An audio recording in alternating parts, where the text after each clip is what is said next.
Assalamu alaikum everyone, welcome to today's Solana video update for Wednesday 22 of June. And guys, look at this one, right? So still the retest for Solana is actually quite successful. It's really holding the line very well, and that's exactly what should have been done, what should have been happened. So basically, yes, the next technical target we're still looking for Solana is could potentially come up here to 44.3 still. That is in play now.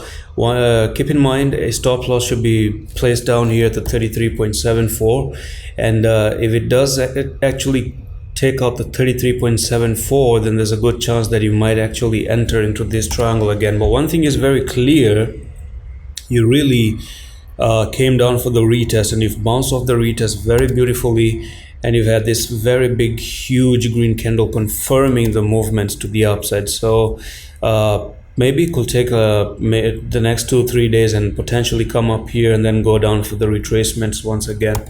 And it's simple. It's a very simple quick update, and that's all in this update, guys. Hope you enjoyed this very quick one, and I'm going to see you in the next one. Allah Hafiz.